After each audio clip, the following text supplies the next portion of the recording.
பள்ளிகளில் பாலியல் தொந்தரவுகள் மட்டுமல்ல, ஜாதிய தொந்தரவுகளும் இருக்கிறது. இது இதுவரை தமிழகம் பார்த்திராத ஒன்று. ஆக அப்படிப்பட்ட சூழ்நிலையெல்லாம் தமிழகத்தில் நிலவும் பொழுது, மரியாதைக்குரிய முதலமைச்சர் அவர்கள் இந்த அடிப்படை தேவைகள், குடிக்க தண்ணீர், சரியான தண்ணீர் இல்ல. உறையூர்ல தண்ணீரில் கலப்படம் இருந்தனால், கழிவுநீர் கலந்ததனால் ஒரே குடும்பத்தை சார்ந்த, அந்த பகுதியை சார்ந்த 3 பேர் உயிரிழந்திருக்கிறார்கள். இப்படி அடிப்படையில் மக்களுக்கான தேவைகள் எவ்வளவோ இருக்கும்போது, நீங்க வந்து தொகுதி வரையறைய பாருங்க. நீங்க வந்து கச்சத்தீவ பாருங்க. நீங்க வந்து மும்மொழி கொள்கைய பாருங்க. என்று இன்று மக்களுக்கு நேரடியாக தேவையில்லாததை பற்றியெல்லாம் பேசிக்கொண்டு, தூசி தட்டிக்கொண்டு எடுத்துக்கொண்டு இருக்கிறார்.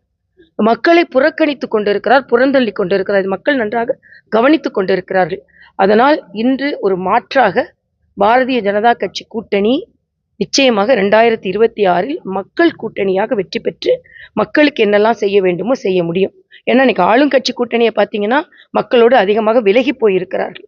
சரி, இன்னொரு தம்பி புதுசா கட்சி ஆரம்பித்து அவர்கள் வந்து நேரடியா இல்லாம காணொலி மூலமாகத்தான் என்று அவர்கள் நிகழ்ச்சிகளை நடத்த வேண்டி இருக்கிறது.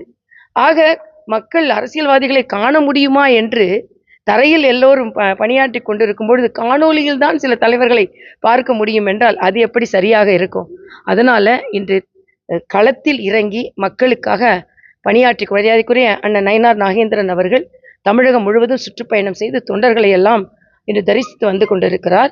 தம்பி அண்ணாமலையும் மிகச் சிறப்பாக கட்சியை வழிநடத்தி இன்று வருங்கால கட்சி நிகழ்வுகள் எல்லோரும் இணைந்து பணியாற்ற இருக்கிறோம். அதனால இன்றைய காலகட்டத்தில் மக்களின் நம்பிக்கைக்கு நட்சத்திரமாக இருப்பது பாரதிய ஜனதா கட்சி கூட்டணி தான். அதே மாதிரி அனைத்து இந்திய அண்ணா திராவிட முன்னேற்ற கழகத்தோடு கூடிய கூட்டணி நிச்சயமாக வெற்றி பெறும். நான் அதனால்தான் சொன்னேன், குளத்தில் தாமரை வட்ட இலையோடு மலரும், தமிழகத்தில் தாமரை இரட்டை இலையோடு மலரும் என்று சொல்லியிருக்கிறார். அதனால ஒரு எல்லோரின் வாழ்வும் மலர வேண்டும் என்றால் தாமரை மலர வேண்டும். அதுதான் எங்களது குறிக்கோளாக இருக்கிறது. இந்த சிஎம் வந்து இன்னைக்கு வந்து ஒரு தனியார் நாடுகள் பேட்டியில வந்து கவர்னர் மீண்டும் சேர்ந்திருக்காரு. தபால்காரர் தான் அவரு. இல்லை, நான் கேட்குறேன், நீங்க தபால்காரர்னு சொன்னீங்கன்னா தபால்காரரை வந்து நம்ம குறைத்து மதிப்பிட முடியாது. பல பேற்றுக்கு இணைப்பை ஒரு தூரத்துல படிக்கிற ஒரு மாணவனுக்கு அவங்க அப்பாவோட இணைக்கிறது, தூரத்துல படிக்கிற ஒரு குழந்தைக்கு அவங்க கிராமத்தோடு இணைக்கிறது தபால்காரர்கள் தான். ஆனா இந்த தபால்காரரை நோக்கி தானே நீங்க அதிமுக ஆட்சி செய்யும் பொழுது அந்த தபால்காரரின் ராஜ்பவனை தானே மிதித்து அடிக்கடி கோரிக்கைகள் கொடுத்து கொண்டிருந்தீங்களா? அப்போ அவர் தபால்காரரா தெரியலையா? அதனால எதிர்கட்சியாக இருக்கும்போது ஒரு நிலை, ஆளும் கட்சியாக இருக்கும்போது ஒரு நிலை.